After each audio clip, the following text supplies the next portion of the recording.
नमस्कार। मेरा नाम भाऊ तोरसेकर। आप देख रहे हैं प्रतिवाद। दोस्तों, ये मेरा प्रतिवाद मेरा हिंदी यूट्यूब चैनल है।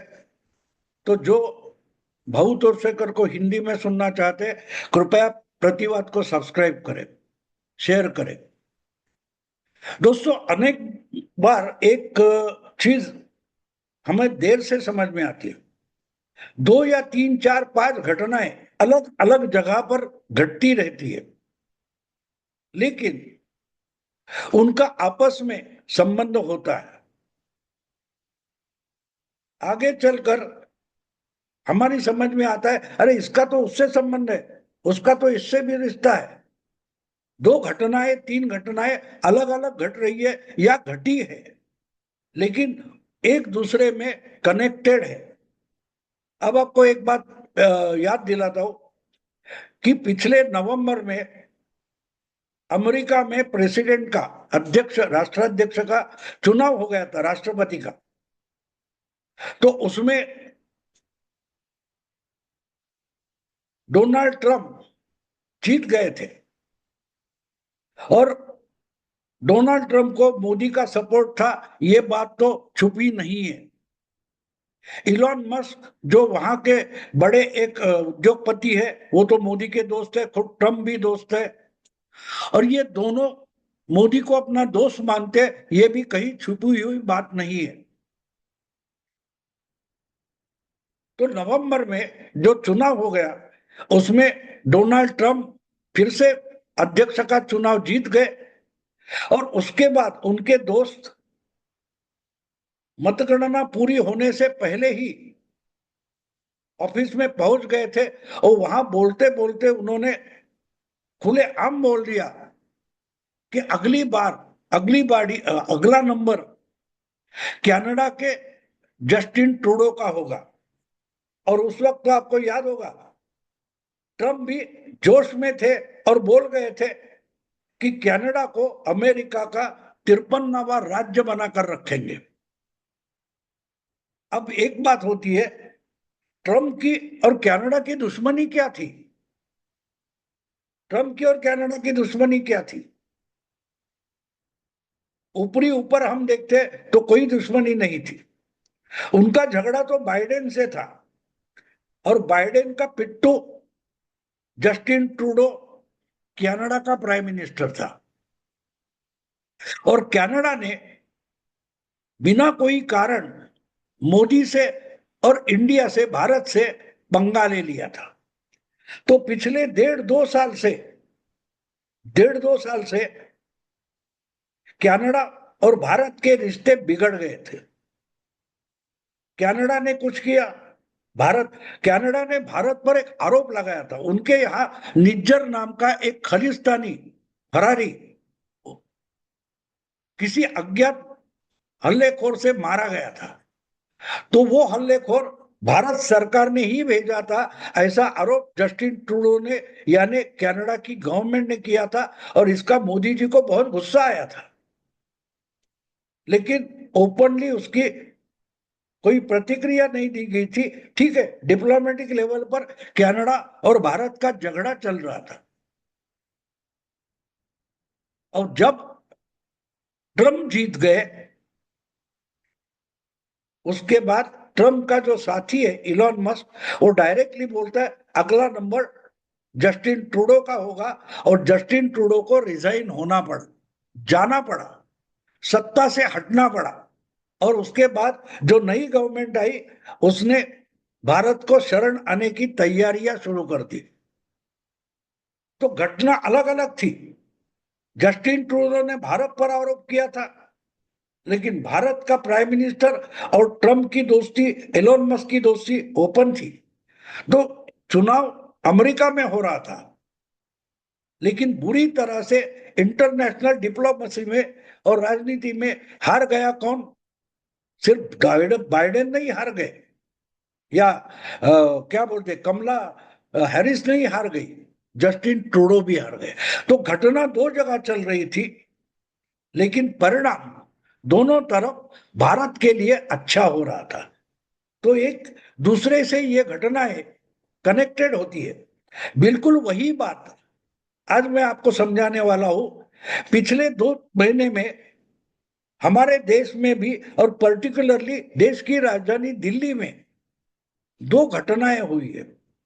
एक घटना है 10 साल दिल्ली में बड़े भारी बहुमत से मुख्यमंत्री बने बैठे केजरीवाल और बड़े भारी बहुमत से सत्ता में मस्ती करने वाली उनकी पार्टी आम आदमी पार्टी डूब गई।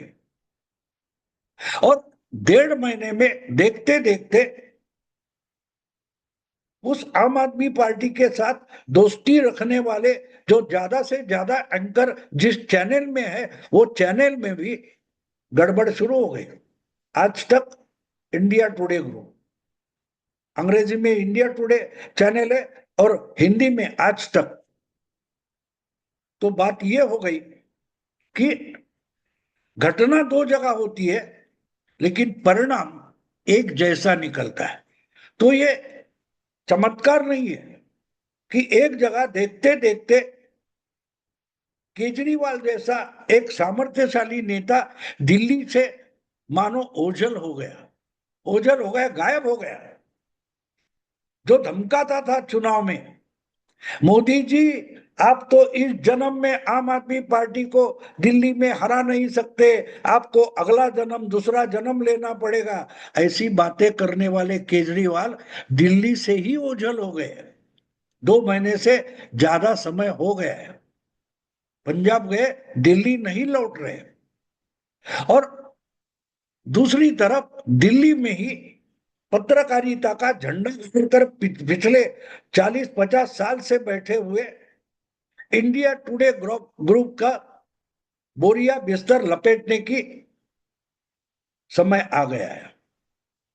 यह अजीब नहीं है, दिखता तो अजीब है, लेकिन आपको याद रखना चाहिए, याद करना चाहिए कि यही इंडिया टुडे है जिसने बड़ी ताकत, अपनी पूरी मीडिया की ताकत केजरीवाल के पीछे खड़ी कर दी थी।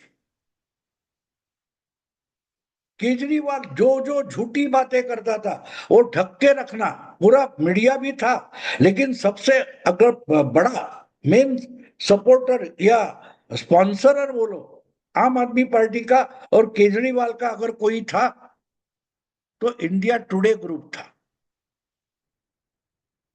और बात तो साफ है, केजरीवाल की एक और घोटाला सामने आने वाला है जिसमें मीडिया को उन्होंने जरूरत से ज्यादा पैसा बंदर बाट की तरह फेंका था।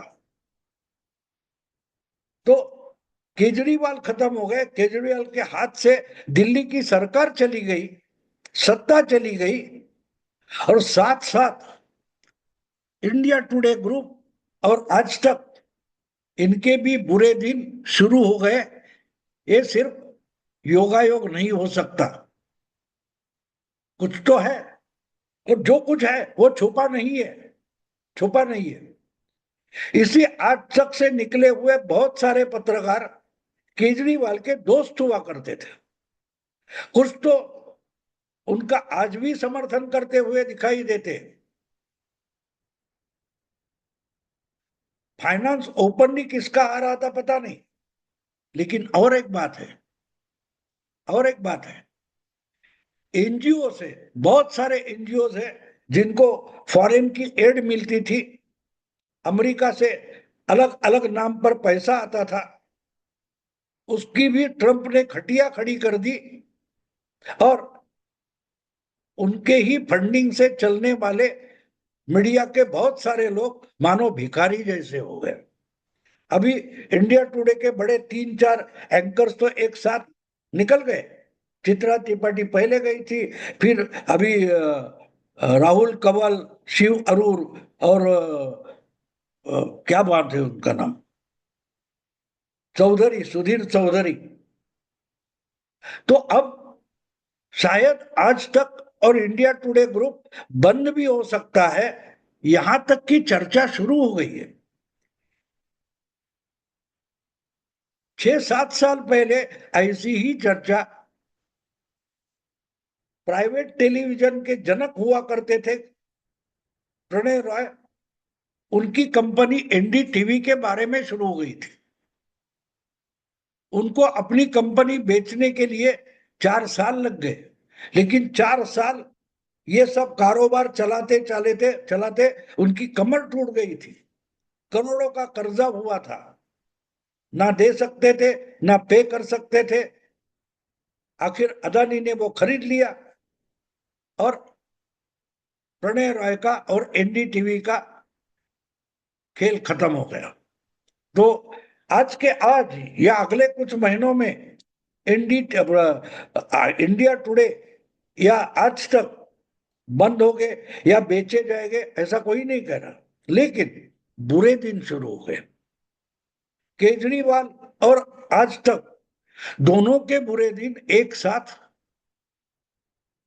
शुरू होना, इसमें कोई इंटरकनेक्शन है क्या, ढूंढना पड़ेगा। मुझे आशंका है, इसलिए मैंने ये सब्जेक्ट आपके सामने रखा है। आप भी सोचो, अगर कोई हल निकलता है तो आगे देखेंगे। अभी मैं ये रुकता हूं। अगर वीडियो पसंद आए तो लाइक कीजिए, शेयर कीजिए और प्रतिवाद को सब्सक्राइब कीजिए। नमस्कार।